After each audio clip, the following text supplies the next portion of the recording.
Good morning, everyone.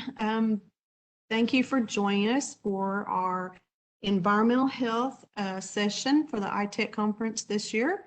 Our first presenter up, oh, wait, let me back up. Before we start, I wanted to let everyone know that the attendees will not be able to unmute themselves using the WebEx events platform.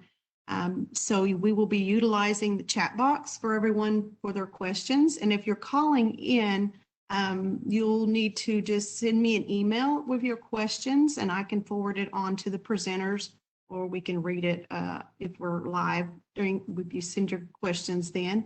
So with that, we will go ahead and get started. And our first presenter up is Amanda Houff with EPA headquarters. With that, I'll turn it over to you, Amanda.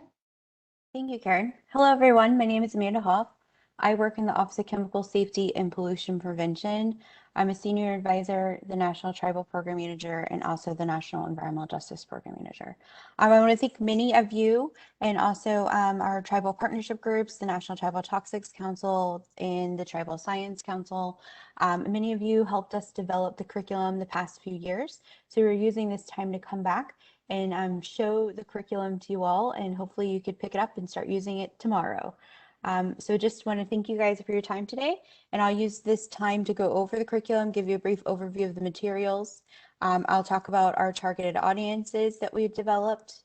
We'll discuss our partners, the curriculum materials. We'll spend some time on the infographic actions to reduce potential lead exposures, and then we'll showcase some of the cultural impacts, and then also show you where to find the materials.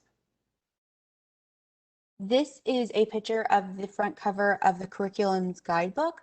The purpose of the curriculum was to raise awareness about childhood lead exposure, expand understanding of lead's potential impacts on children's health and cultural practices, encourage actions that can be taken to reduce and/or prevent childhood lead exposure.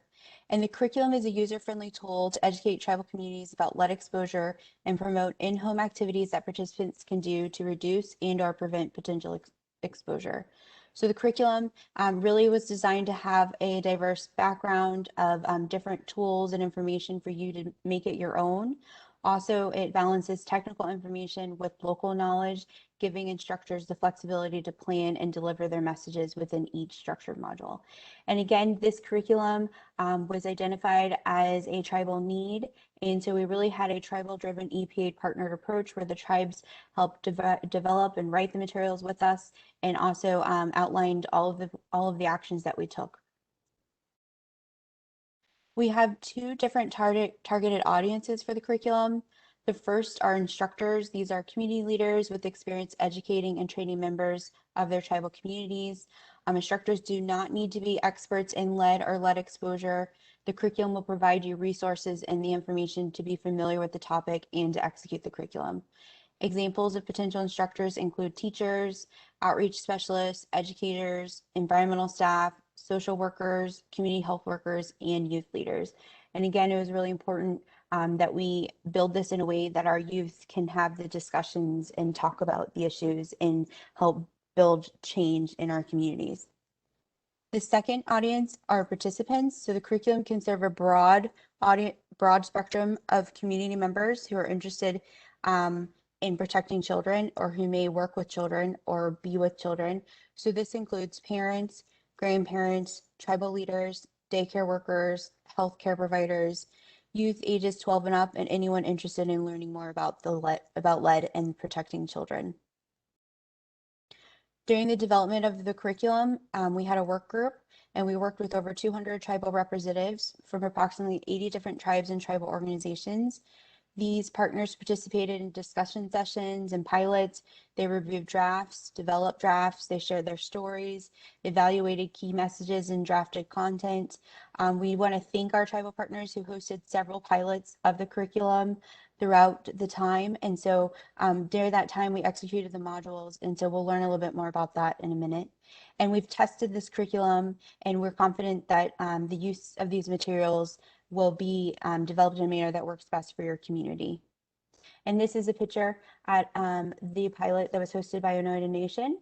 And so Oneida Nation had a variety of folks from Department of Health folks, they had their natural resources folks, they also had their natural development and cultural folks in the room, and then they also decided to include some of the local state officials to be a part of that discussion.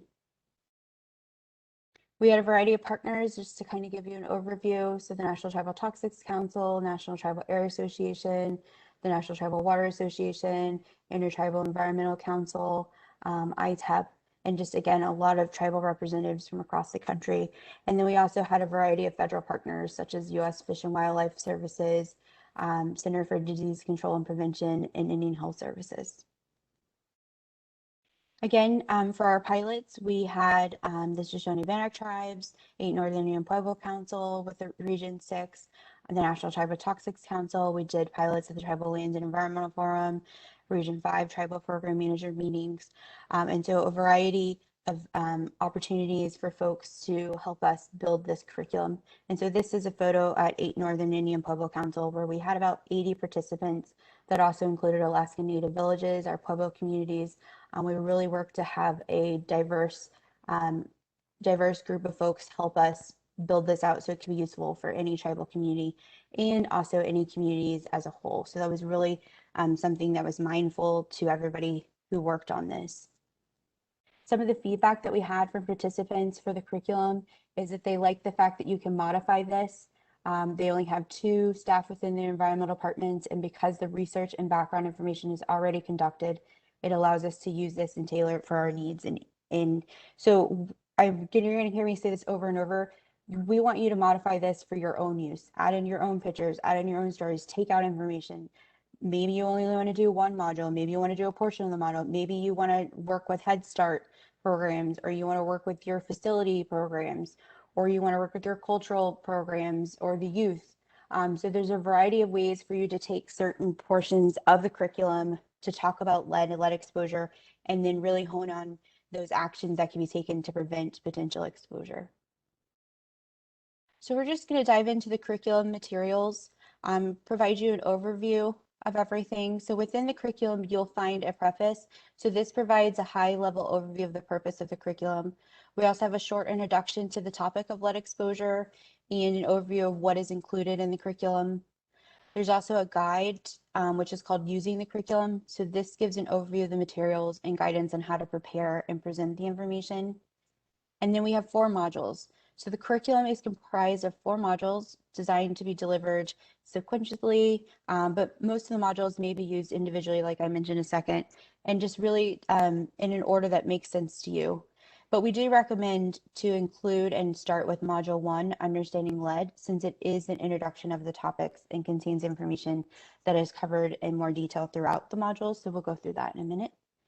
And then each module consists of a lesson plan, a worksheet, key messages, presentations, and kid activity sheets to help facilitate interactive sessions with participants.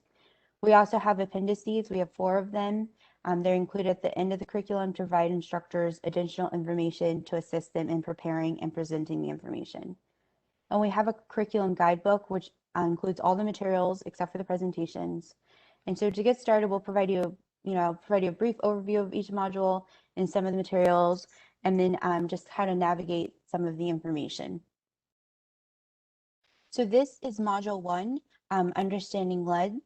And so Module 1 educates participants on the potential sources of lead exposure and lead's impacts and health effects on humans, wildlife, the environment, and cultural practices. Module 1 empowers participants with practical actions that they can take to reduce potential exposure to lead. So by the end of Module 1, participants will recognize potential sources of lead exposure, understand impacts and effects of lead exposure. They're going to learn about the simple actions to reduce lead exposure and know the importance of testing children for elevated blood levels. This module is broken up into 5 main sections.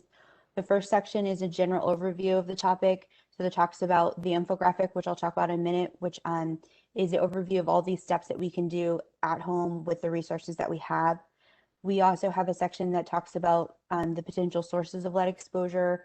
We talk about things that are relevant to tribes, but also that are relevant outdoor activities. And then we also discuss the vulnerable population. So all humans may potentially be exposed to lead, but there are certain groups that are more vulnerable to others. And so this lead's harmful effects also include, young children under the ages of 6, pregnant women, adults that are exposed through their jobs or hobbies or cultural practices. So we have a discussion about that. And then very important, we also talk about the impacts and effects of lead on wildlife and the actions that can be taken by tribes and have been taken by tribes to increase the use of non-lead alternatives for fishing and hunting activities. And then we go over some of the actions that we can do with our families to reduce lead's potential exposures. So Module 1 is very robust. Module 2 is effective cleaning techniques, and Module 2 explains and demonstrates cleaning techniques recommended to reduce household lead dust and potential lead exposures in the home. So there are cleaning techniques that we can perform, and they can be performed by anyone, and they can be done with the materials that we already have, such as a mop, cloth, bucket, and all-purpose cleaner. So this module includes a discussion on how to avoid recontaminating areas once it's been cleaned. And by the end of this module, participants will understand the importance of these cleaning techniques to prevent potential lead exposure. They'll learn about lead dust and recognize the potential lead dust traps in the home. And they're going to know which materials are recommended to clean lead dust and really identify the techniques and making sure that it's effective. And we have 4 main parts in this module. The first really starts with asking the question, do you think cleaning your house using specific cleaning techniques could help reduce potential exposure for lead? And so the answer is yes. There are ways for us to clean and reduce those potential exposures in our home today. And, really go through the lead dust traps, which are spaces and objects where lead can easily gather on or in or under. And so we have 6 areas that we focus on there. And then we discuss the cleaning techniques and we go through 6 areas to clean through. We talk about wet washing, which is using a wet or damp item, cloth for cleaning, and then using certain techniques that can be used with items you have like the mop and bucket and things to clean the home. And then also we go through a lot of different tips and tricks as well. The next module is Module 3, Personal Hygiene and Nutrition. This module focuses on how good personal hygiene habits and healthy nutritional practices may assist in reducing the absorption of lead in a child's body. This module includes a discussion on the benefit that personal hygienes have, such as consistent hand washing and good nutritional practices, such as feeding children healthy foods that contain calcium, iron, and vitamin C. They can help reduce those potential exposures to lead. And so by the end of Module 3, folks will learn specific personal hygiene techniques that help reduce potential childhood lead exposure. They'll be able to identify foods that contain calcium, iron, and vitamin C, and understand the nutritional practices in foods that may limit the absorption of lead. So this module is broken down into 2 main sections. The first is personal hygiene, which really focuses on hand washing, when we should wash our hands, and outline and demonstrates these 6 steps of hand washing, and then also other ways that we can reduce young children's exposure. But we also focus on hand washing because one of the ways young children can ingest lead is through dust or soil contaminated by lead-based paint or other sources of lead that settles on their hands as they play on the ground from kind of that dust. And so we focus on the indoor activities, but we also do focus on some of the external outdoors activities with children. And then in addition to that, our second section focuses on nutrition. So we acknowledge that proper nutrition is important for children's overall growth, development, learning, and more. But when a child does not have enough calcium or iron in their bodies may absorb lead instead of these nutrients. So we have a whole section that is focused on learning about and discussing foods and snacks and meals that contain these nutrients. And then we also have this first Appendix A, which is titled Foods that contain calcium, iron, and vitamin C. So all of these foods have been gathered from tribes across the nation, and it has a list of foods, of the traditional foods that have these nutrients, and then some local foods that might be found in the grocery store, but mainly some really cool foods that are shared by different tribes to think through, because we know that the different foods have different healing purposes, and so it's a great opportunity to kind of see some of the foods that were offered from across the nation. And then in addition to that, we use portions of Module 3 to kind of think through what are the ways that we can make changes again in our home today. So really interactive discussions there as well. And Module 4 is hiring certified lead professionals. So this focuses on informing participants on what they can do if a home, childcare facility, or preschool built before 1978 contains lead-based paint. And this module discusses the need to hire certified lead professionals and the difference between a lead-based paint inspection and a lead-based paint risk assessment. So by the end of Module 4, participants will understand the difference between those assessments. They'll also learn about the renovation, repair, and painting jobs that are happening in pre-1978 homes with lead-based paint and how that creates lead dust. And so they'll also recognize the difference between a lead abatement and renovation, repair, and painting projects.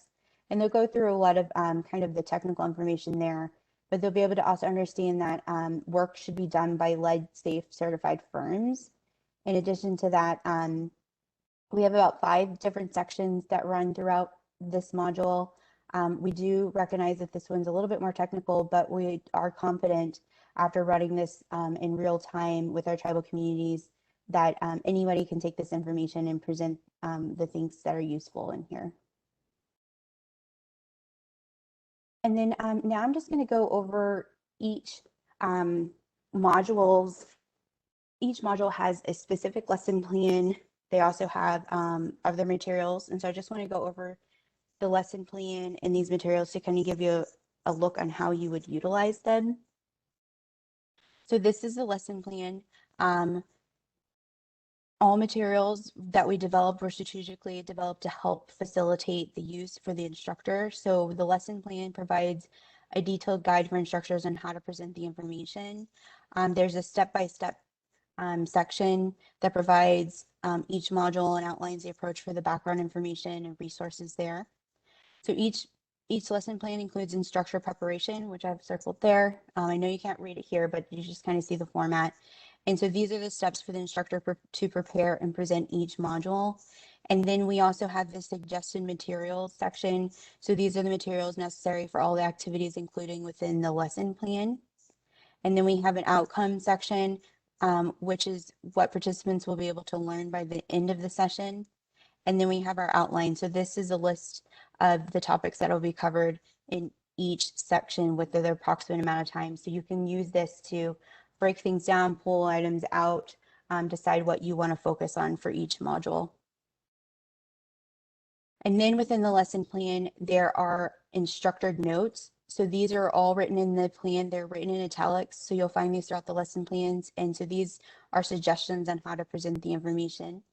In addition to that, you'll find note boxes. They're found on each of the page for instructors to add in their own notes or information, as well as there's additional background information for the instructor's knowledge. So you can see on the left where we highlighted that area. That's just some background information on hiring certified lead professionals. And then you can add in your own notes as you decide to teach the lessons. Each lesson plan also has optional activities and demonstrations. So these are all used to reinforce skills or messages that are presented in each session and allow for you to have interactive sessions with the instructor and the participants. And in addition to that, we have our references, and all of these references are included at the end of the lesson plans. And so this are just the supporting materials. If you want to go find more information, if you want to read more research on that, you can utilize that if you would choose to. And then the main tool that's used by instructors to deliver the lessons and information to participants are the presentations. So the lesson plans, content, and information is included in the notes section of each slide. So here are the notes, and this is a one-to-one transfer of the lesson plan.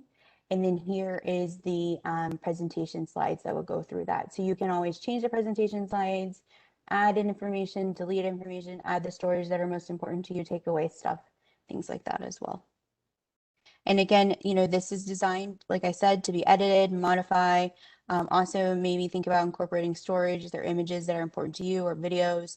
And then in addition to that, there is the opportunity that you can download the presentations and have those as handouts if technology is limited. In addition to that, each module has key messages, which summarizes the main points covered during each session. And this was actually one of the results from our pilots. They provide highlighted information. So in this key messages document, we highlight the preventative action for participants to take in their own homes. We also highlight what can be taken further. And so you'll see that these key messages contained the information that was meant and built into the worksheets. The next is a picture of a worksheet. So the worksheets are all built to be interactive tools. So this will help you facilitate discussions, review information. This is used in the session to have interactive sessions and discussions. So this is a picture of just a house. There's the ability to make different homes that are more relevant to your community, but it goes through identifying lead dust traps. And then this is kind of a matching of what are the cleaning techniques that can be utilized for that. And then we have questions that can be interactive and then talking about what the person can do at the end of the day. So as an instructor, you'll be utilizing these and walking through them as you're giving your sessions.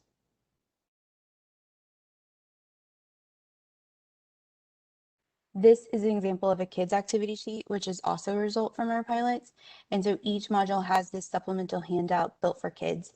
We have kids in elementary in mind, but you'll see like we'll have different puzzles and games and coloring. All of these are a take-home resource or something that you could do with Head Start kids or a way for you to think about that. But these all contain those concepts that are covered throughout the modules. Participants can share this with their own children. They can have their own sessions. And then kind of depending on the age of the child, this is something that they complete on their own or with somebody to help them. And it covers, like, for example, this one covers lead dust and also talks about how to clean. And so we have like crossword puzzle, we have the dots, connecting the dots. We also have like seek and find on this side. So just activities to have the children interact. And we do make sure that there was not, a lot of technical information on this. We really just wanted to talk about, just the things that you could do and the activities that can be done. The next slides are examples of the appendices that are developed. So this is Appendix A, which is foods that contain calcium, iron, and vitamin C. So those the list of foods, and then the nutrients is all exited off of what it contains. And then Appendix B is renovation, repair, and painting projects. So this is for do-it-yourselfers, how to understand working safely and understanding the right equipment. And the next is our glossary, which provides the terms of the words that are used throughout the curriculum. And then also our supplemental resources. So more information about blood lead levels, more information about exposure resources, or videos or things that might be of interest to the instructor. So I know I only have a little bit of time left, so I'm just going to give you an overview of the actions to reduce potential lead exposure infographic. So the actions to reduce potential lead exposure infographic, it's a visual aid designed to show participants 8 actions that they can start to take to lower and prevent their family's potential exposure to lead. It really is centered, the curriculum really is centered around these 8 actions. The infographic is introduced at the beginning of Module 1. It provides participants with an idea in advance of what we can do before we dive into the detailed discussions about potential sources and impacts and effects of lead exposure. And so we really do this in aid to lower participants' anxiety due to the amount of information that is going to be discussed. And so this was really important to our tribal members that we do talk about this and have discussions of things that we can do now, and then get into some of the information and some of the exposures and some of those conversations. So just give you a quick overview of some of the items. So for example, using soap and warm or water, warm or cold, to wash children's hands several times a day, especially after playing outside with animals. Playing in grass and dirt not contaminated with lead, and use designated picnic and camping and hiking areas where we know that there's contamination. Hiring certified lead professionals when renovating, repairing, or painting will disturb painted surfaces in homes built before 1978 and keep family out of the work area. So we go through, why do we target 1978, where there typically was lead-based paint utilized and what needs to be done there.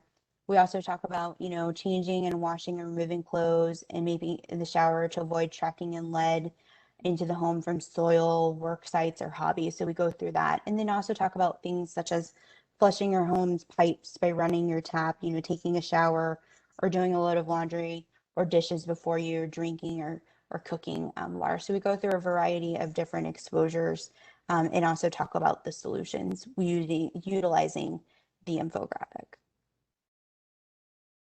And I just want to highlight some of the cultural impacts and discussions that we had that were key. So we talked about hunting deer, moose, elk, and game. Most hunting ammunition is lead-based, which means both wildlife and humans are at risk of lead exposure from the consumption of spent ammunition and game meat and internal organs of the animal used as food. And so we do have discussions such as in a recent study completed in North Dakota, participants who ate any wild game had higher blood levels than participants who did not consume wild game. And we just really focused on the use of non-lead bullets. And then we also talked about the fragments of bullets and went through discussions there. So there's a high level discussion, but then also ways for you to have those more intricate discussions with your communities. And in addition to that, we also talked about gathering traditional foods and cultural foods, really thinking that, as we're looking at where we're gathering them in different natural areas, thinking about whether or not the areas are contaminated with lead or other harmful materials. So really thinking about washing those items as thoroughly as we can and cleaning them. And then also thinking about areas that we might be able to reduce exposure to lead. So one of the discussions we had was on water potatoes. So one tribe talked about washing the water potatoes and being able to use that. And then another one talked about removing the skin of the water potatoes and lowering the exposure. And so there's purposes of why each tribe decided to do something different, but utilizing that knowledge and thinking through it and sharing ways for us to reduce exposures. The other items that we talked about, some examples, is burning materials and ingredients for cultural and medicinal activities.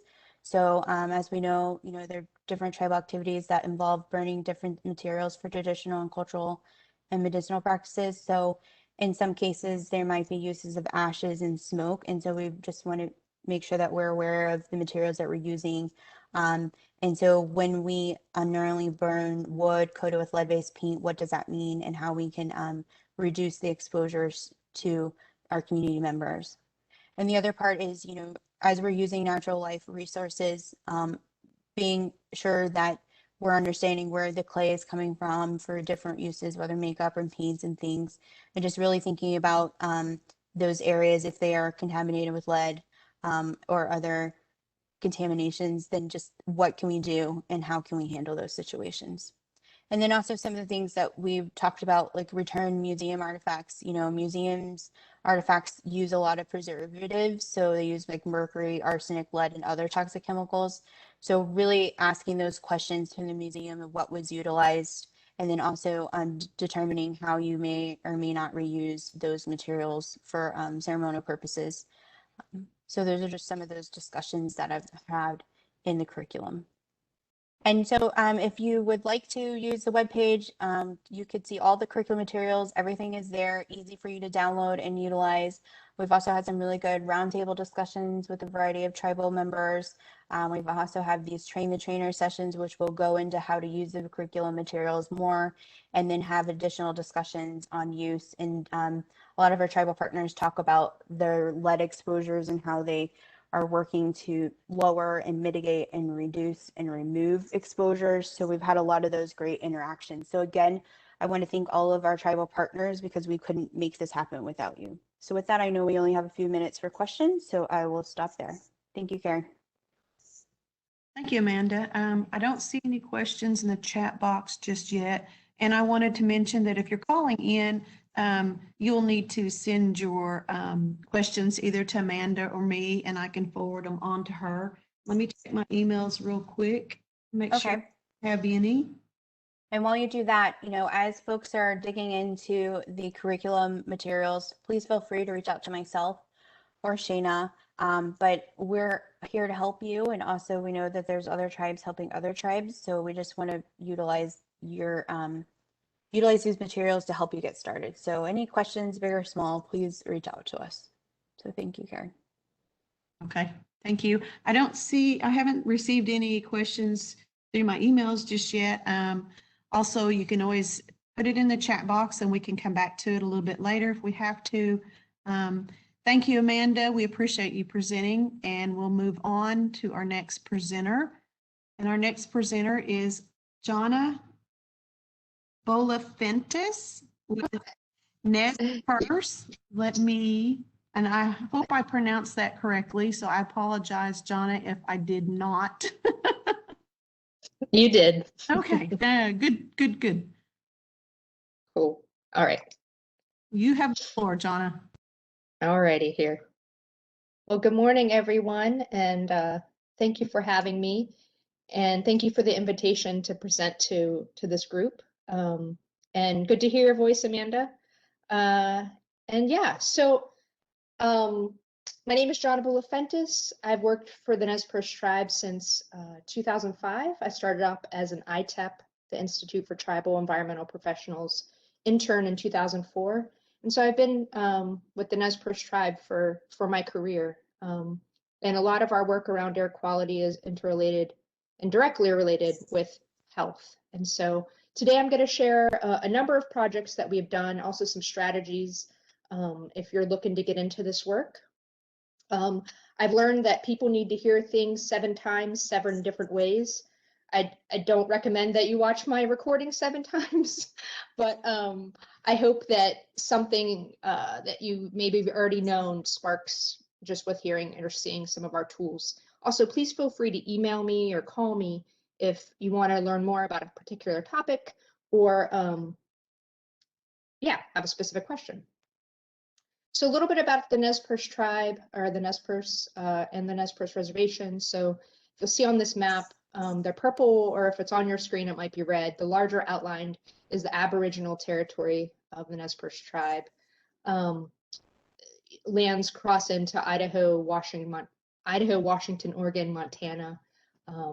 And the green line in the middle is from the Treaty of 1855. And these are the areas that the tribe still has rights of unusual and accustomed areas to do fishing and hunting and gathering. And then the smaller box in the middle is the current reservation, the 1863 reservation. And that was considered the Steele Treaty after gold was found in one of the northeast communities. But this is what we're working with, and we have a set of federal air rules that we implement that oversee air quality on the reservation. I really won't go into that too much today, but I just kind of wanted to mention it because it does impact our work in terms of health. We're situated in what's considered north central Idaho. The current reservation is around 750,000 acres, 1,200 square miles. You'll see that we have prairies and some river valleys. The main river valley is the Clearwater River.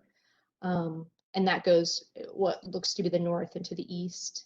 Yeah, and you'll see that we have some forest around us.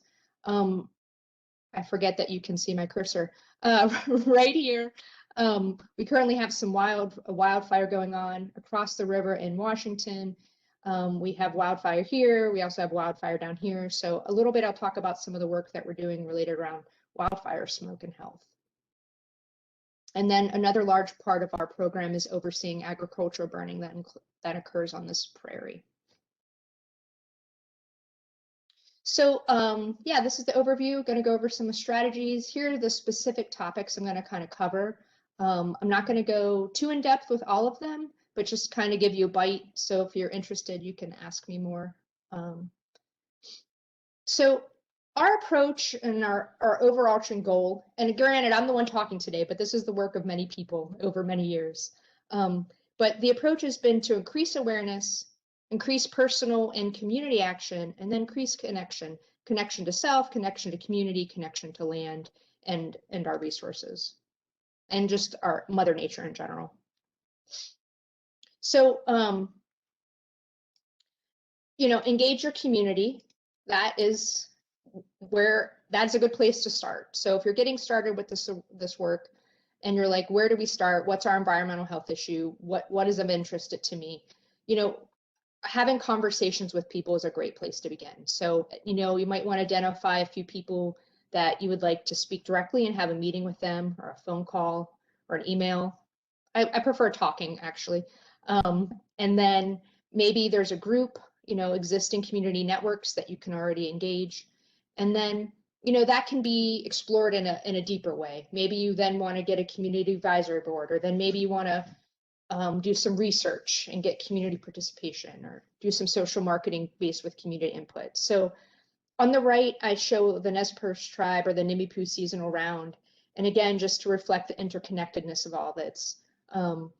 There's a lot of people that I met and continue to meet in order to do this work. It's never done in a good way. The other week I had a kind of a low moment, and I was like, okay, still work to be done. That's good. And then the picture on the left is me collaborating with one of our staff from our health. So the tribe has their own health agencies, Nimiipuu Health, and that person is Angela Porter. And we were working on some air monitoring equipment.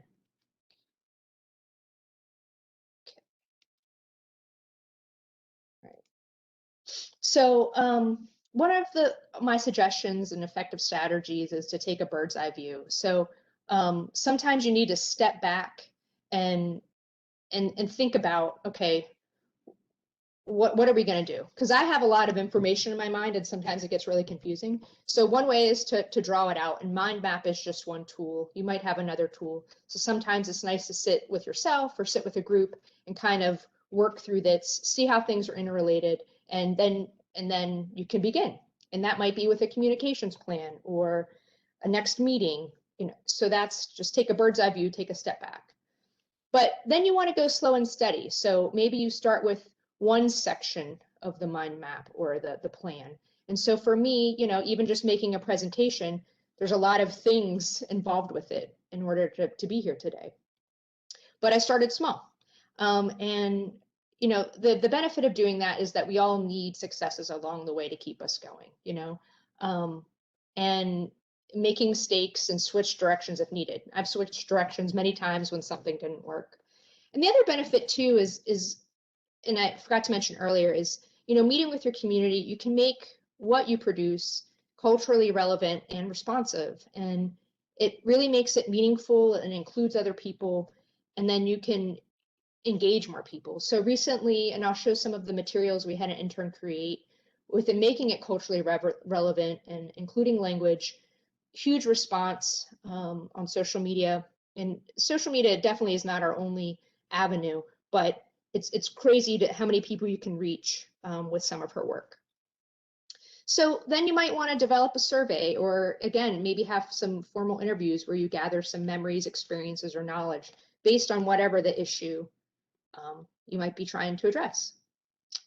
And just kind of like Amanda listed out her partnerships, they're really important. And within the tribe, so intertribal partnerships, and then even externally. And so I've used a lot of these partnerships to leverage resources. People can share time, they can share their knowledge. Sometimes people can share money or resources or things. So that is always good. I've listed a number of here, just that these people might be folks that you want to reach out to.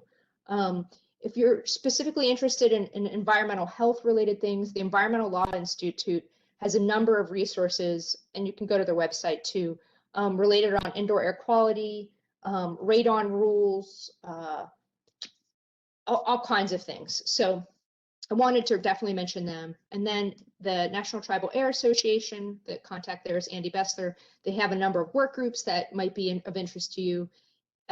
Indoor air, wood smoke, mobile sources, and then here's and then just some other groups as well. And this picture is of our former intern. This is a picture a long time ago, Tui Maliga. Again, the power of having students involved working on some indoor air quality equipment, monitoring equipment. So now I'm going to kind of step in away from strategies and go into some specific topics that those strategies have been used. One of them has been to address asthma and asthma triggers in our communities. There's 2 studies that we've been involved with, and then just number of work we've done over the years, regardless of study work.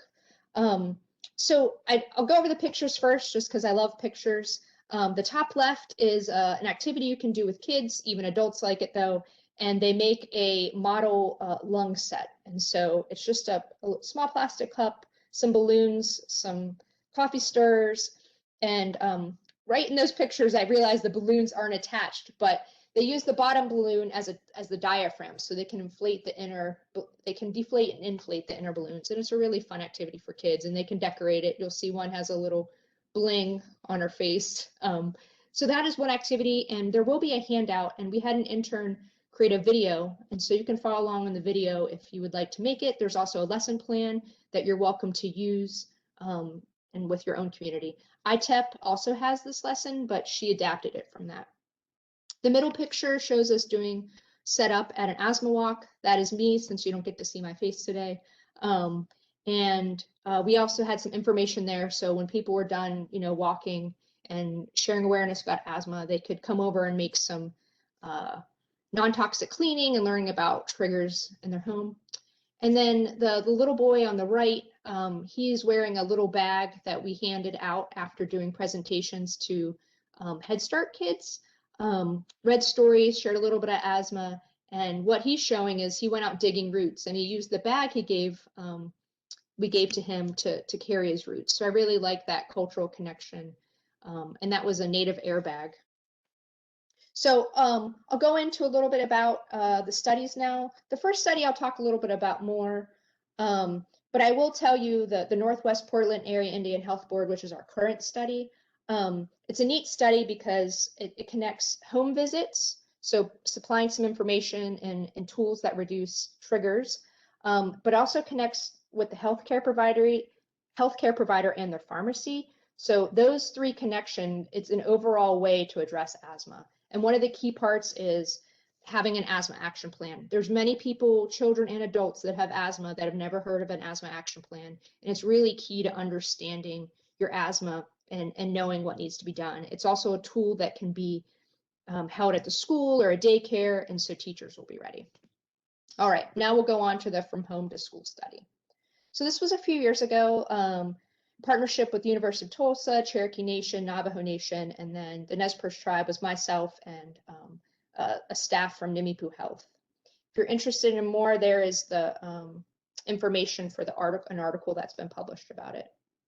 But what was cool about the study is that it covered 3 areas, so three tribes and 3 different environmental situations, Northwest, Southwest, and then Oklahoma and area.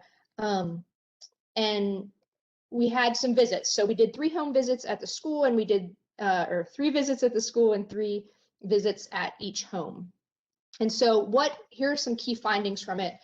Most common actions were, moisture and mold issues. And sometimes that was simple as, cleaning off a fan in the bathroom, or maybe replacing the fan. Sometimes it was, don't cover your windows with blankets, even though it's nice to keep the light out, or at least open them up for into the day so it can get air in there. Other things here you can see is reduce allergy and asthma, get allergy testing to know what those are. And then kind of just, rodents and things like that. Not so many cockroaches up in our area, but definitely an issue in some others. For the school, I'm going to spend a little bit of time on here because this is really key with all, especially after and still COVID continues. There's a lot of information about schools and ventilation. Most schools are underventilated. And so the EPA has a number of tools that you can go to, webinars, on-demand trainings, all around indoor air quality in schools. There's also a tribal schools video series. And so I'll show a little bit of data in a moment, but basically schools are very underventilated, meaning that people aren't getting enough oxygen. And we've known during COVID, it adds to illness, but it also affects learning. I didn't really include any of that data, but fortunately for schools right now, there is funding for to address some of these issues, which is really great. That is one benefit or one shining thing that can come of this. We're working directly with the school right now that received some funding and is working to make some improvements in theirs. Also, ASHRAE is a good resource. They have a COVID-19 ventilation recommendations. They'll probably be a good resource for you. So the other thing found in the study was there was actually higher allergens in the school setting versus homes. So especially for animal allergens, kids who are allergic to dogs or cats or other things were higher in the school, because even if they didn't have it at the home, other kids were bringing them in. And so what that means is kind of like what Amanda was talking about with the cleaning. Like if you look at the picture on the left, there is a lot going on in that photo. And for a custodial staff to try to clean that daily is a real challenge. And so although teachers love their stuff, there needs to be a place of cleanable surfaces. And so we're trying to get a little bit more ability so cleaning staff can come in and clean at the mid and high level. They need to be able to easily and quickly get in. Schools would also help with an asthma policy, just the same triggers that are at home, no things like Sensies or candles or chemicals that are just added to the air. Integrated pest management, I'm not going to talk too much about that, but not having open food or other things that can want to bring rodents in. One of the asthma policy things on the right, you'll see there's some pets there. One school district near this school district had created a no animal policy, like only short-term visitors. So this school adopted their pets, but kind of just moved the problem to another area. So we really suggest only like short-term visits from animals. There is value in for kids to interact, but to make it short-term, not long-term stays. So a little bit about the ventilation. There's tools that measure carbon dioxide. Outdoor, you'll see outdoor is usually around this. It's above that now. But this is this is a standard from ASHRAE. During COVID, at one time they were, saying completely open the HVAC or the ventilation dampers. But you would want to look directly at their standard about what to do. But for a lot of times for energy savings, and this may be changing all around, but for energy savings and getting adequate air, for years, this has kind of been the standard. You want it between 800 and 1,000 parts per million. So we go in with a meter and we can see where it's at. You'll see in this next photo, this is one school on the Nez Perce Reservation.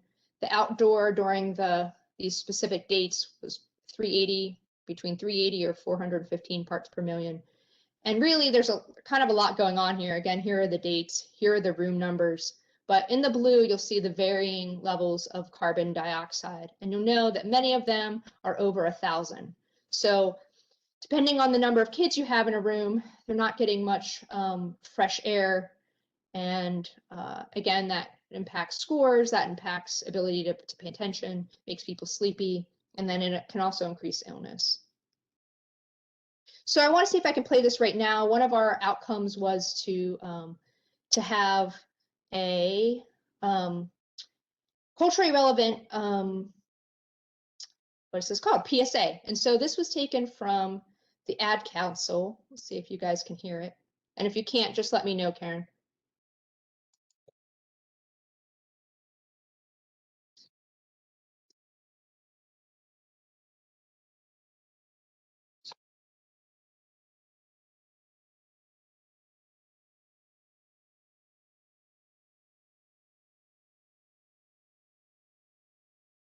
I don't hear anything yet, Shauna.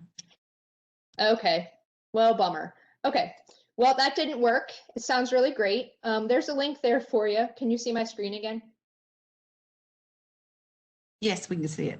Awesome. Okay. Well, there's a link for you if you want to go listen to it. There's also one I'll talk a little bit in a moment, but here's the language we took. And this, again, I'm really good at taking other people's ideas and running with it locally, but there were 3 other tribes that had done this, I think about a decade ago. So it's already translated into Dene, Anishinaabe, and Lakota. And there's the link down here if you would like to translate it into your own tribal language. We worked with our language staff and some student speakers, and it's really fun to be like, I take the tribal transit to work, and it's really fun to be on the bus, and the radio comes on and you can hear these. And so it's one way to spread the information. Another target area for us is the healthy home environment. And so community events, we've also done adult classes.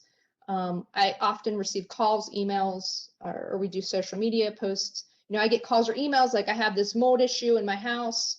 What do I do? And so even just over a phone, sometimes I don't have to physically go there. I can kind of help them determine. A lot of time we already know what's the issue in our homes. We just kind of need confirmation for someone else, or maybe just a different idea. I also really wanted to encourage you to check out the Tribal Healthy Homes Network.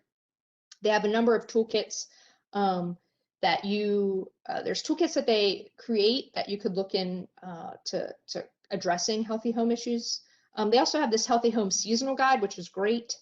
It's seasonal calendar for each season. There's different things you can do to address in your home. And then they also have an indoor air quality funding guide and website. So I just kind of want to give them that shout out. The other thing I really wanted to focus on is I've spent a lot of years teaching some green cleaning classes, and we, in general, talk about indoor air quality, and then we teach people. So a lot of our approach is we've learned that, like, for the first 3 years, I just handed out recipes, but then we realized that, like, well, let's engage people. Let's have them do it themselves and feel how easy it is and inexpensive to take care of their family just in this one particular area. So Women's Voices for the Earth had a great green cleaning kit that I kind of mimicked. So if you want to check them out too, that could be a good source. One other area it's been a few years since we worked on this, but I think it's a good area that could be used in any community. Reducing waste, reducing air pollution, you could say reducing water pollution, just reducing pollution, period. But one of them was canning classes. So, you know, food miles, foods that's trucked in from miles, factories, all of that create pollution.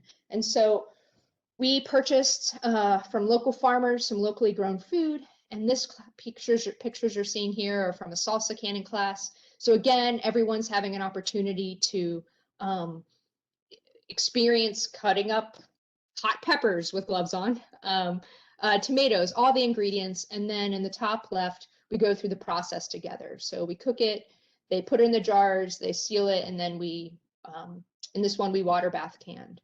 And so, you know, people learn how to do things that maybe they could do at home.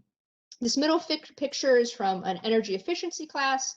So how to, you know, the energy that you're using, how not to waste it. You know, in the Pacific Northwest, we get our energies primarily from dams, but still that affects salmon. So this is a housing worker on their left showing 2 class participants how to caulk a window. And then I did a session on how to use window plastic. So for older windows, how to make it less leaky. And on the right is my coworker teaching a composting class, 2 different types. We built this out of pallets. There's a lot of pallets in the community, and this was a worm composting. So again, just tools that people could maybe use at their home, easy, low cost ways to affect their health. So I mentioned wildfire smoke, and this is a key target for us. As I mentioned, our fires around us. We do outreach with libraries. We've done an adult class I'm going to talk about in a moment. We currently have a burn ban on. It's been on for about 3 weeks. And you'll see that we have some social media as well. The top left was our newest thing from an intern who's really interested in language. And she worked with our elders and language program to translate the air quality index into Nimipu Timtki, so the Nez Perce language.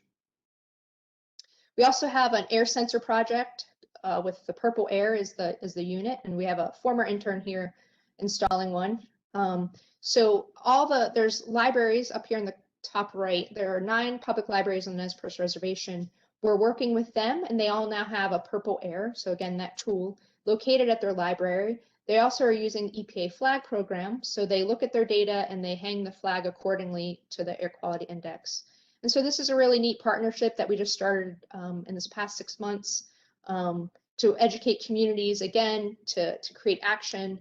One of the libraries, each of them have their own little DIY box fan filter. And this can be used for any type of issues. And I'll show a picture more in a moment, but they have a little set up their library to educate their patrons about how to clean your indoor air and how to protect yourself from wildfire smoke. So Victoria Conan, our intern, this was just taken about 2 weeks ago. She's holding that Healthy Home Seasonal Guide I mentioned, so we handed these out into the class. Here's the MERV 13 filters we're using. You'll see here on the right, you attach the filter to just a simple box fan and with a bungee cord or with duct tape, and you have an air cleaner. So this is a low cost way, $30 instead of a couple $100 for a HEPA filter air cleaner. There are some caveats. You don't want to run them at night or when you're away from home, so when no one's sleeping or away from home. But these are definitely a way to get rid of wood smoke inside of a home, wildfire smoke that enters, allergens, so many uses that can be used for this. I also wanted to show these infographics. So my intern used a program called Canva. There's free applications. She took some already pre-made messages and add some images. And again, these have been really, really well received in our communities. I'm coming up on my time. I'll briefly just show you some stuff about wood smoke. We've done a lot of work related to wood smoke studies, working with children, working with elders, doing change outs. And what we've really, in this picture is pretty busy data picture, but what we learned is that education is really important. And so we saw reductions. So we did some initial sampling at homes that had wood stoves with their old wood stoves on the pre. After we changed them out, we took some other samples, that's the post sampling, after we gave them a new wood stove. And we noticed that for at least 4 homes, you'll see that their concentrations were higher. And so we could have walked away and said, oh my goodness, change outs don't work. But we decided saying, okay, well, what's going on here? Why are these higher? And we learned that people needed more education. They were still doing their old practices, and they needed to learn to use their device like it was a new piece of technology. And so after some direct education and some more time spent, you'll see that the levels dropped. Except for this home, which we couldn't really ever figure out what happened was going on with home 2. And I'm almost done. Part of this current project we're working on is we created a wood yard. So around 150 elders received 2 cords of dry wood. The grant included making this wood yard, which includes purchasing some of the equipment that you see. The home level intervention included some health tests, blood pressure, spirometry, pulse ox. We also had some personal environmental monitors in the middle.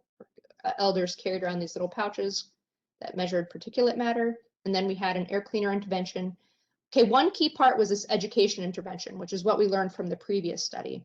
And so again, sounds like I won't be able to show you any of these today, but there are some links here. Hopefully you have access to the PDF. You'll be able to click on them.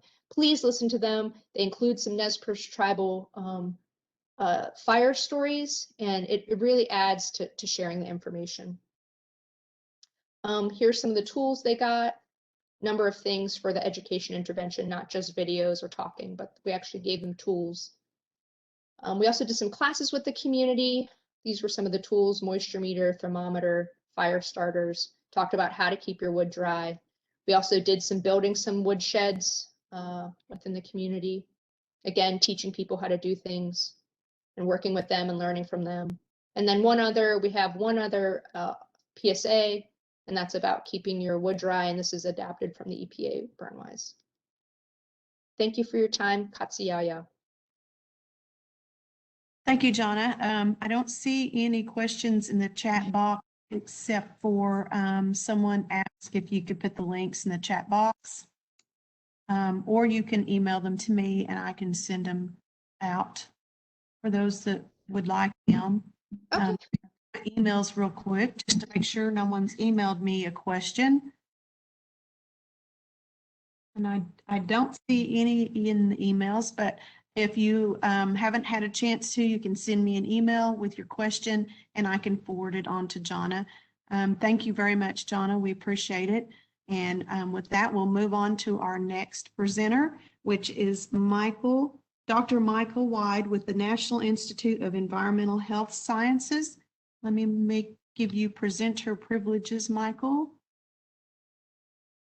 Okay, you should be getting those, and that way you can share your screen. And you have the floor. All right. Let's see. All right. Well, thank you very much. I want to make sure I'm not muted. I want to thank you for this opportunity to come and share today a little bit about what we do. I'm not sure if any of you are familiar with the National Toxicology Program. Obviously, I was introduced as a employee of the National Institute of Environmental Health Sciences, so it's a little confusing. The National Toxicology Program, I'll tell you a little bit about that, and then I was asked today to kind of give you kind of an update or kind of an example of what we do. And so I chose something that's near and dear to my heart, which is cell phone radio frequency radiation, which is one of the primary studies that I'm working on. So we talk about the National Toxicology Program. As I mentioned, we don't have a building. The National Toxicology Program is a program, and it's housed at the National Institute of Environmental Health Sciences. So what is the NTP? It's an interagency program that was established in 1978, and it's got sister agencies. So it's housed at the National Institute of Environmental Health Sciences, but yet we have a sister agency, which is NIOSH, the National Institute for Occupational Safety and Health, as well as the National Center for Toxicological Research within the Food and Drug Administration. And so as you can see from this part here on the right-hand side of the slide, that we're all within the NIH, the CDC, and the FDA, which is all under the blanket of the Department of Health and Human Services. So what do we do at the National Toxicology Program? Well, we lead the nation in the conduct of toxicological research aimed at the prevention of environmental causes of disease. So basically, we test things. When we look at risk assessment, the first step in risk assessment is to determine whether or not something is hazardous. So basically, that's primarily what we do. We've looked at over 2,800 chemicals and agents, and we evaluate those based on nominations that come to us from private industry, from private people, anyone who brings something to our attention that could be a potential public health concern through whatever mechanism, through even emailing somebody at the Institute or through some more formal mechanism. Our mission is to evaluate agents of public health concern by developing and applying tools of modern toxicology and molecular biology. So in a sense, not only do we do these tests, but we're kind of at the forefront of trying to evaluate new methods of doing these as well. So we recently underwent at the National Toxicology Program a strategic realignment, and that divided our scientific portfolio into 4 strategic areas of focus that include 10 different program areas. So here you can see these represented in these areas of focus. The first area is collaboratively address public health challenges. So these are things that come to us through this health effects innovation programs. And that area is aimed to develop disease-focused environmental toxicology. The intent is to apply novel tools in an integrated fashion to provide an evidence-based approach that allow us to identify and understand potential environmental contributors to contemporary and common diseases. These areas currently include carcinogenicity, cardiovascular, and developmental neurotoxicological effects. We feel like these are probably 3 of the main things that we're facing today. We also generate trusted scientific information to support decision-making among policy-driven decisions for groups like the EPA or the FDA that actually make policy decisions and set regulations and limits. Again, we only do testing, so we provide the information to those agencies. Based on that, we look at both exposure-based research programs and responsive research programs. So our exposure-based research programs aim to solve contemporary public health issues or problems related with environmental exposures. The intent is to develop and apply novel tools here as well to approach and make better predictions about potential harm to human health effects from environmental exposures that we face at home and at work and at play. Our responsive research program is similar, contributes data for these policy-making agencies, and it aims to position, really to address these public health concerns related to novel environmental exposures. So this may include rapid responses to something that might be identified as a potential impact to human health from an environmental emergency, such as an oil spill. It also allows us to look at proactively the evaluation of proposed safer alternative to chemicals. And then lastly, we look at strengthening the capabilities of the program, and this is to develop and apply new tools and strategies with which we could use to study public health effects. So the scope of the NTP activities really are to carry out research and testing. That's mostly what we do. So I sit behind a computer. I work with teams of toxicologists and pathologists and statisticians, and we design studies based on what we understand and what we know about the public health concern, what we glean from the literature. And we design these studies and we carry those out. We also conduct literature analysis. So not only do we look to find out background information and understand what the whole issue is behind some type of environmental exposure or environmental question, we identify cancer and non-cancer human health hazards through literature-based searches and evaluation. Again, we are very big on developing new approaches to help better predict how chemicals may affect biological responses. So if we can understand the mechanism by which you get exposed to something and some type of biological response occurs, that can help us to understand other classes of drugs that are similar, or environmental pollutants, or xenobiotics that are similar in its mechanism. And lastly, we communicate our results broadly to multiple stakeholders and people who have interest in those types of things that we're studying. We communicate directly through press releases, but primarily we publish a series of products that can be found mostly online. You can go to our website. Libraries typically have these. So our most prominent series is the technical report series. This is a series of reports with the data and from short-term and long-term studies that evaluate toxicology and carcinogenicity. They also include reproduction and development. So we've done, I believe, over 500 technical reports in the series. We've looked at all different types of chemicals that have been nominated to us through the program. We also have a monograph series. These are literature health effects assessments on cancer and non-cancer health outcomes. These actually do, well, in the technical report series, these are primarily the publishing of the results from the studies and our conclusions based on what we see. However, in the monograph series, we provide an opinion on whether or not these exposures cause adverse health effects and identify potential hazards for humans based on the state of the science. Other products, we have a report on carcinogens that comes out every so often. I believe that we're on the 15th or 16th report on carcinogens. We publish journal articles in various primary journals.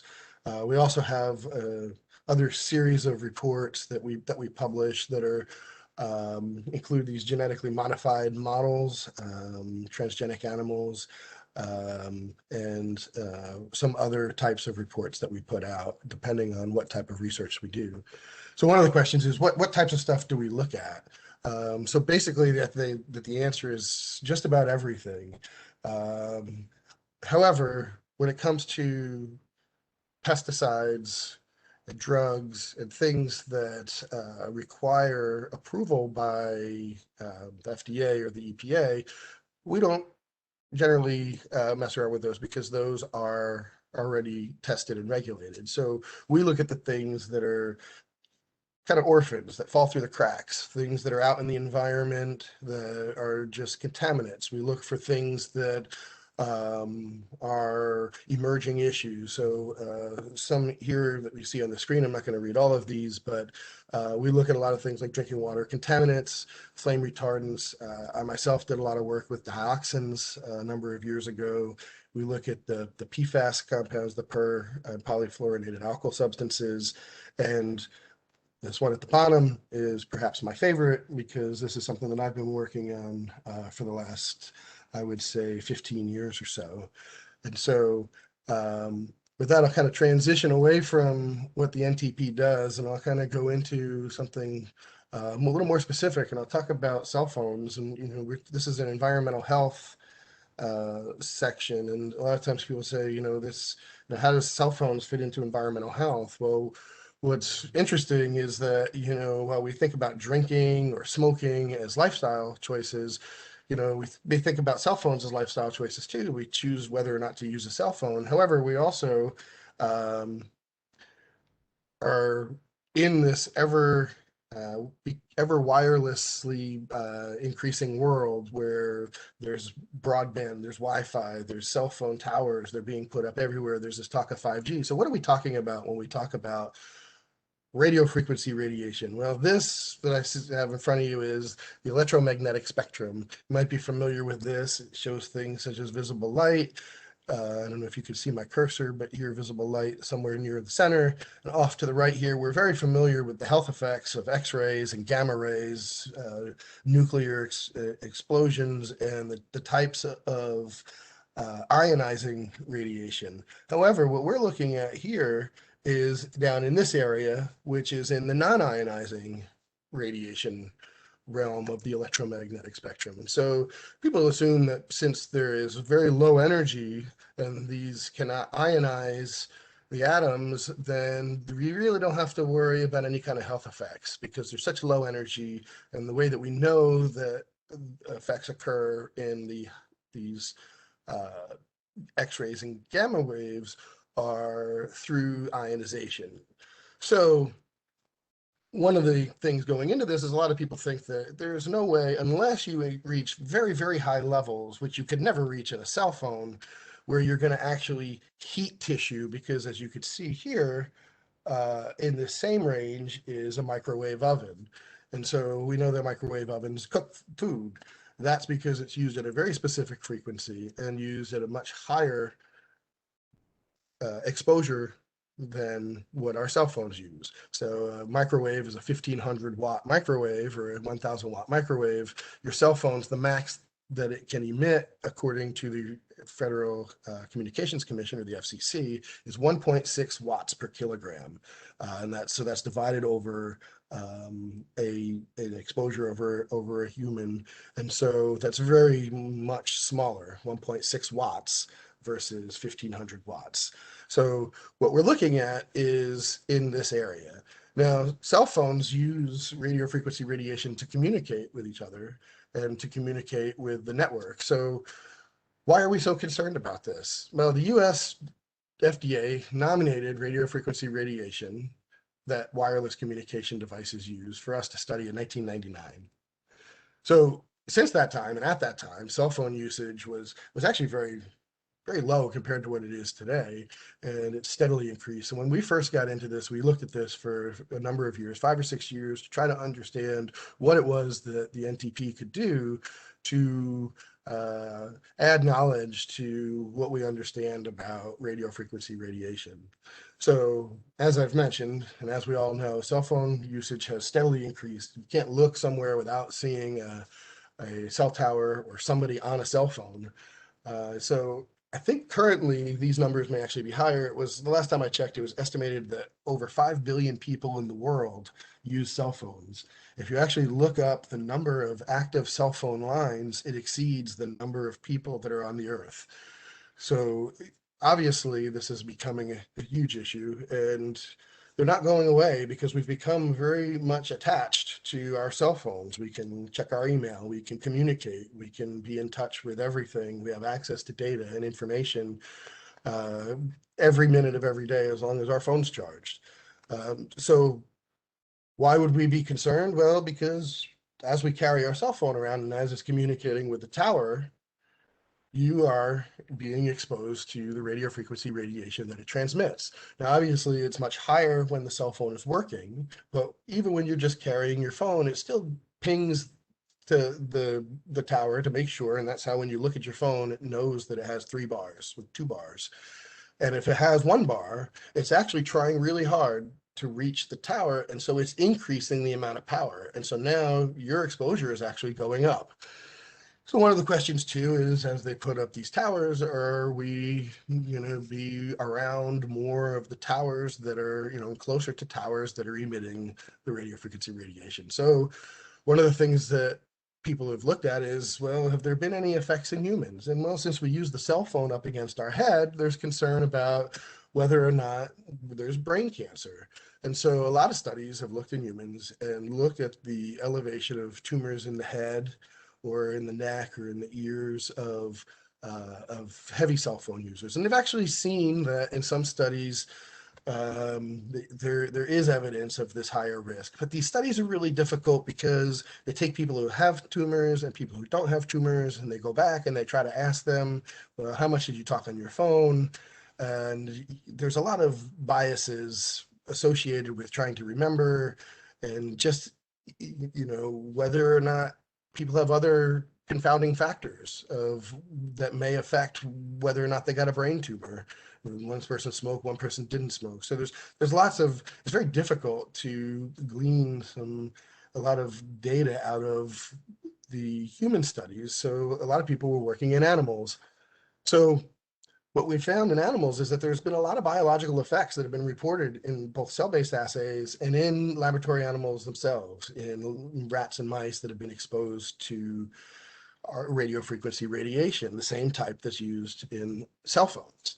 But the problem is that there haven't really been any consistent studies. Some are consistent with others, but then there's conflicting information, and some of the animal studies have some issues, just like some of the human studies. And so when we started this study, we looked at what everybody else had done. And part of the problem was that there's a really difficult challenge in studying cell phone radio frequency radiation, because you can't just take cell phones and strap them to a rat's ear and follow them around for 2 years.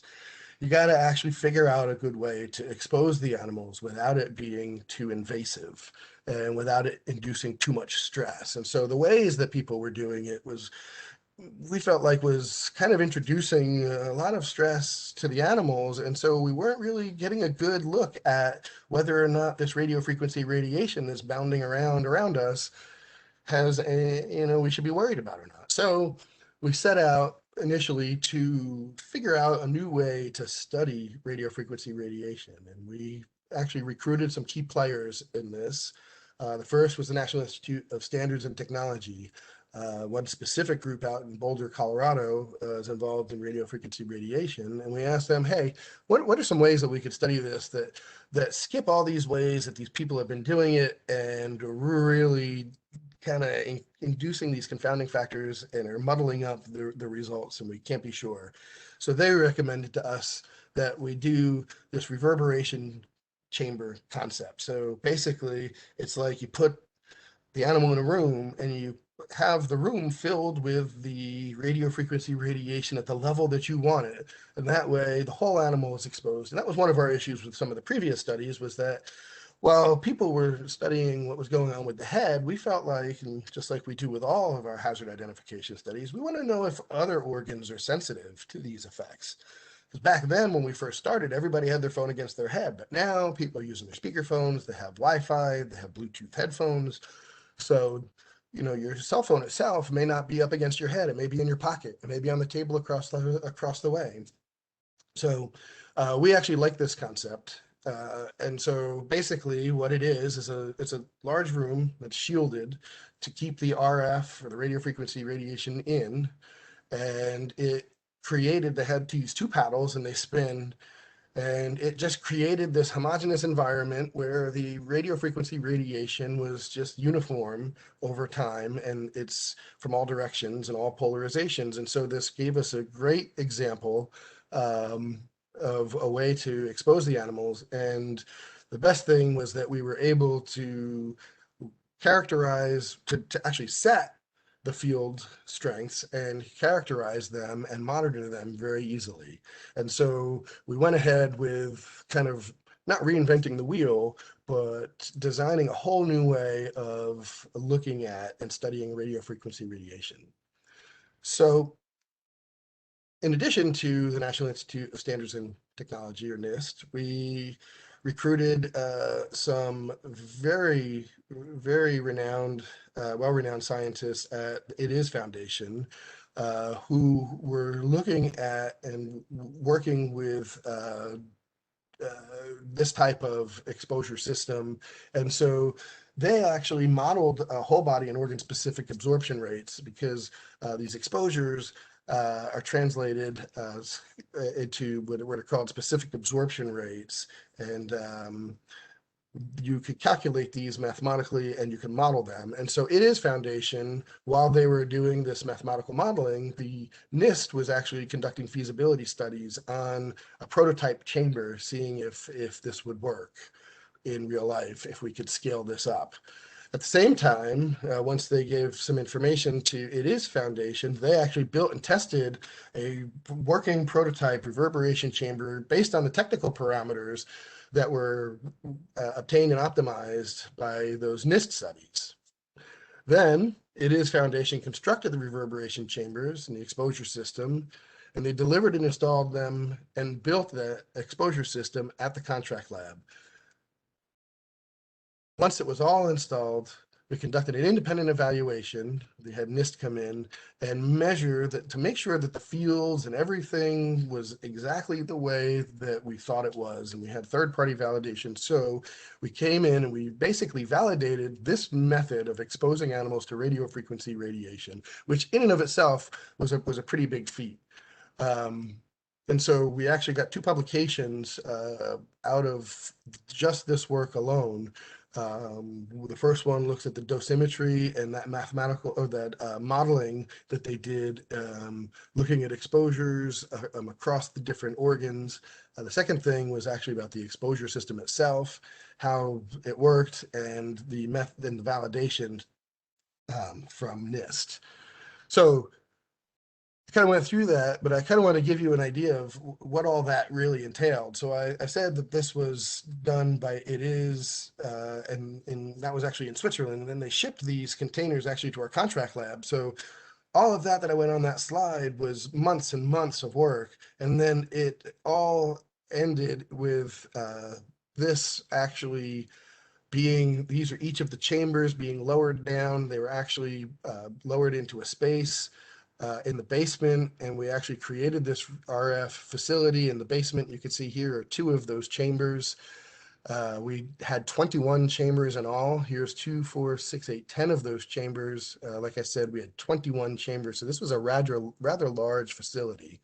And these were just the chambers themselves. Once the chambers were in place, we had to have all of the air handling, the water system, the electrical, and all of the antennas put in for the radio frequency radiation. So this took a very long time for us to build this reverberation chamber system. On the left, this is what each of those chambers looks like inside. And so, as I mentioned, there were these 2 paddles that swung. This is this weird looking thing at the top and this weird looking thing in the back. So when the chambers are activated and the radio frequency radiation is in the room, these paddles actually spin very slowly, and the radio frequency radiation comes out of an antenna that bounces off of these paddles and bounces all around the room, and it basically stirs it up to make it almost like if you were to drop a powdered chocolate into a milk. It basically stirs it up to keep all of that that room homogeneous with the radio frequency radiation. On the right hand side, you can see that these are the racks that the animals went in on, and so the chambers were actually built that only to the size that could accommodate the animals in there, because each of these chambers was very expensive. Overall, these studies were over $30 million, and so every place that we could conserve money and try to save became pretty key. So the studies themselves were conducted in 3 phases. So we did some toxicology studies and carcinogenicity studies. We did them in rats and mice, which is standard for what we do. First, we did 5-day studies to characterize the effects on body temperature. We know that this is one of the most sensitive effects of radiofrequency radiation. If you put a low level like you have in your cell phone, you're not going to see anything. But if you keep increasing and increasing and increasing and increasing, at some point, the definition of the absorption of radiation is the transfer of heat. It's absorbed through the transfer of heat. So what will happen is you'll start to increase body temperature. And so one of the concerns about testing, toxicology testing, is the way toxicology testing is usually done is you look at a smaller number of animals than you're looking at people, and you use higher levels of exposure, and then you extrapolate from those high levels of exposure to low levels of exposure. But the problem is, if you use higher level of exposure and you start to induce an effect that's not indicative of what happens at a low level, in this case, you would heat the body, then you can only go up so high. So we had to figure out, as hard as we could push the animals, because that's what we do in toxicology studies. We try to challenge the animals as high as we can to see an effect, and then we determine how high up that effect is so we can look back and determine what that low level of safety would be. So in doing these first series of studies, it was very important that we understand where we were exposing the animals, where we weren't inducing an increase in body temperature. So this was a series of 10 studies that we did to help us understand what levels the animals should be exposed to. Then secondly, we did a 28-day study looking at a repeat dose exposures, evaluating toxicity. And then we did our large study, which was a 2-year toxicology and carcinogenicity studies. And this is the studies that people were long awaiting, looking at whether or not cell phones caused cancer in our studies. So for all our studies, we did daily exposures. Again, as I mentioned, we couldn't go very, very high up on exposure. So one of the things that we wanted to do is we wanted to max out their exposure. So we wanted to expose them for as long as we could during the day. So we had daily exposures in the chambers for about 9 hours a day, but this was through 10-minute on, 10-minute off cycles. So we gave the animals a bit of a rest. So there was 10 minutes where they were exposed, and then 10 minutes where there was no exposure, then 10 minutes that they were exposed, and then 10 minutes that there was no exposure. And this went on for about 18 hours of the day. The rest of the day, animal husbandry people needed to go in and change the cages and check on the animals. And so the exposures themselves lasted for about 9 hours a day. So we did mice and rats, as I mentioned. Mice were exposed starting at 5 weeks of age to 2.5, 5, and 10 watts per kilogram. Now, these are pretty high levels of radiofrequency radiation. And they were exposed to GSM or CDMA, which I won't get into, but these are the two types. If you remember back in the day, you had a phone from one company and you couldn't take it to another company because it was a different network. Now we don't have that problem, but so when we started these studies, it was kind of back in that day. And so we were using those technologies that were in use then, and we were using the frequencies that were in use in the United States, which were 900 and 1900 megahertz. So the mice were exposed at 1900 megahertz using those exposure levels. The rats, we decided to expose starting in utero so we could see if there was any developmental type effects or if there was any effects for them being exposed starting that early. They were exposed to lower levels, 1.5, 3, or 6 watts per kilogram. Again, these are pretty high compared to what humans are exposed to. And the rats were exposed to the 900 megahertz. So this way it allowed us to look at both 900 megahertz and 1900 megahertz, which were the two frequencies that were mainly in use at that time. So the results, our mouse studies, the findings, we really didn't see much. We just did see some positive DNA damage in the brain and the frontal cortex in males, and we saw it in blood in females. But it was not something that we have a lot of experience in, and so and there was a lot of individual variability. So we're not exactly sure what to make out of this, especially considering when we look at the cancer findings, we didn't see anything. We saw what we classify as equivocal evidence of carcinogenicity. And so as you can see on the bottom right here, we have 4 levels of evidence. So we look at the the tumors and the incidence among the animals, and we either determine that there's either no evidence of carcinogenic activity, which is our lowest level of evidence, equivocal evidence, which is we see some changes, but it really does not look like, we can't tell whether it's related to the chemical exposure or to the exposure to radiofrequency radiation or not. It may or may not be, but we really have no idea. This is what we saw in this study. The next level up would be that we actually did see something, and that would be some evidence. And then the highest level would be clear evidence, where we really did see that there's no doubt that this exposure was consistent with or led to the tumors that we observed. So in the mouse study, we really did not see much. We did see this DNA damage in the brain in one particular region that we looked at, but not in other regions. And it was only in males. And we did see this change in the blood in females. But again, we really did not see much of anything in the mouse studies. However, in the rat studies, we did see something a little bit different. We saw similar findings with the DNA damage, which again, we're not sure what to make out. We did see it in the hippocampus in the rat study, not in the frontal cortex. So this was in a different location of the brain. And we found equivocal findings, which again may or may not be related to the chemical in the frontal cortex. And we think maybe it might be because we did see this in the mice, but really it's not very strong evidence. We did see that there were some effects in the pregnant rats and their offspring. We saw, as you increase the exposures, that there was a decrease in body weights in both the dams and the pups after they were born. And we saw a decrease in pup survival at those higher exposures tested. So we did see that there was some effect around pregnancy.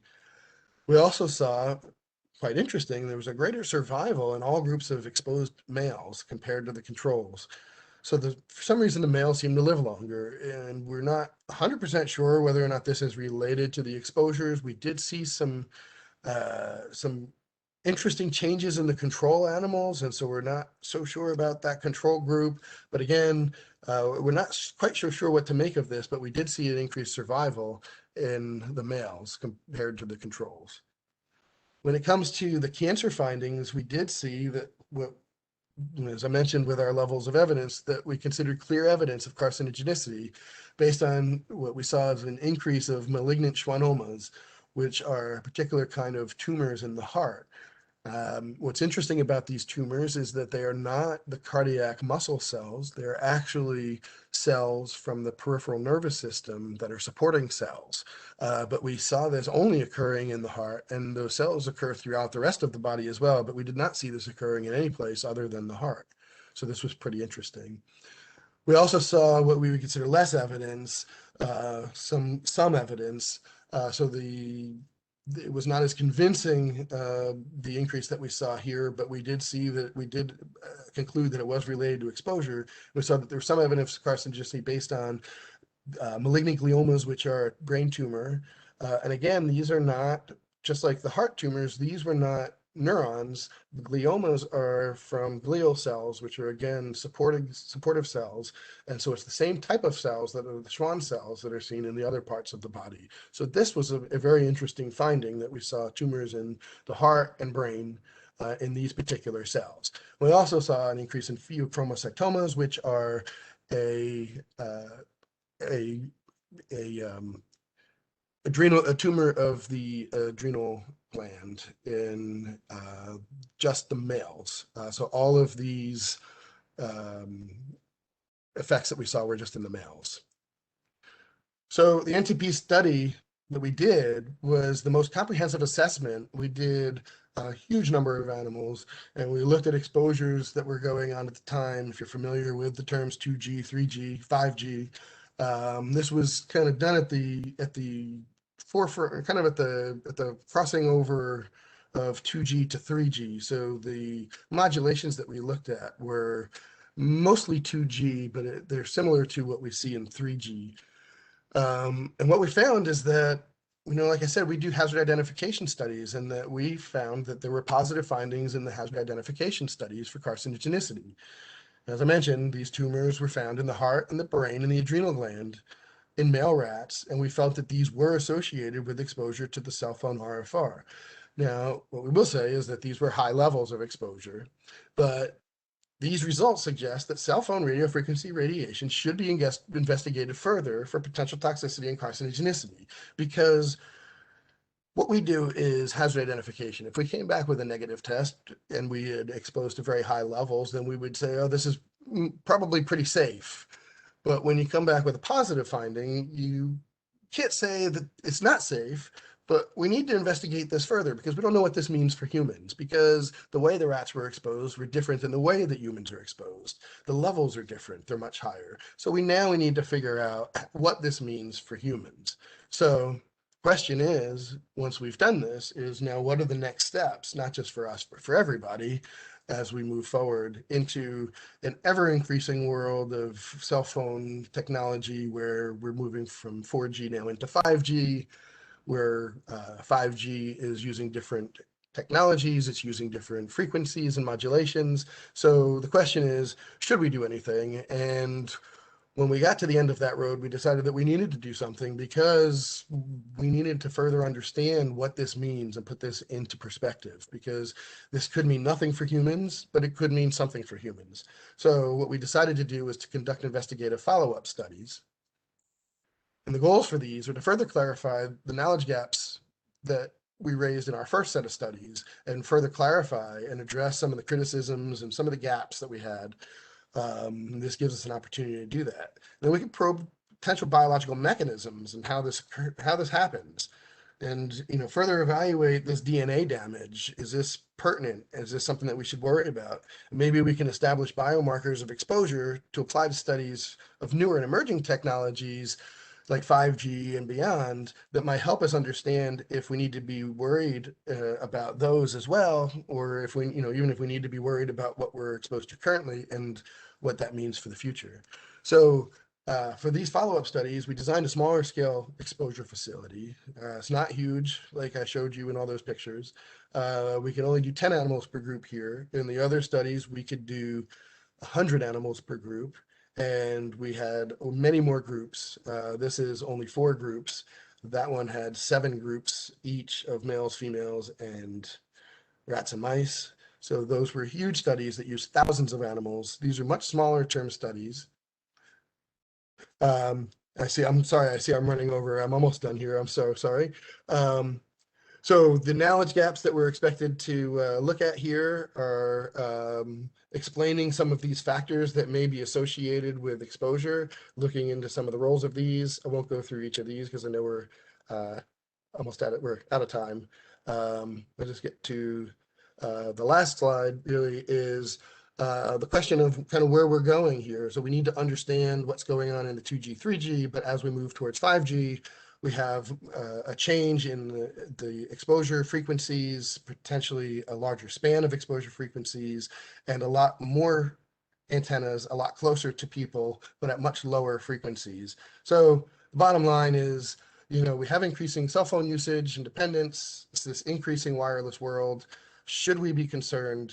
We did show a positive findings, but what does that really mean for humans? So it really just means that we need to do more research. So again, I apologize for going over. I tried to pack a little too much in apparently, but I'll take any questions at this time.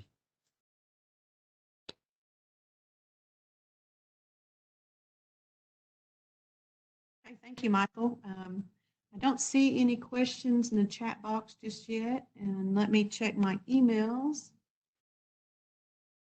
See any there just yet? So if you're calling in, you'll need to email me your questions, and I can forward them on to Michael. See any yet? Michael, do you see any questions in your chat box? Oh, I do see. Let me see here. Safe distances from 4G towers, question mark. Yeah, it's a good question, and I've talked to people at the FCC, and they actually, they're the ones that regulate that. And they assure me that really, even as you get close to the towers, because I see towers like right up on buildings and right outside windows and stuff, they say as long as you're on the back side of that, you really don't get much. And even on the front side, as you get further away, it really dies out rather quickly. but it's hard, I haven't gotten a good idea from the people that take those measurements, what those are and how they compare to the cell phones themselves. But that's one of the things that we're looking at. Okay, thank you for that answer and thank you for that question. I don't see any other questions in the chat box. So with that, thank you, Michael. We appreciate Thank your you. presentation. And I just wanted to remind everyone to join us this afternoon at 2 o'clock for our next session. It will be the solid waste / recycling session that starts at 2 o'clock. So with that, we'll go ahead and end this session. Thank you, everyone, for joining us and have a good afternoon.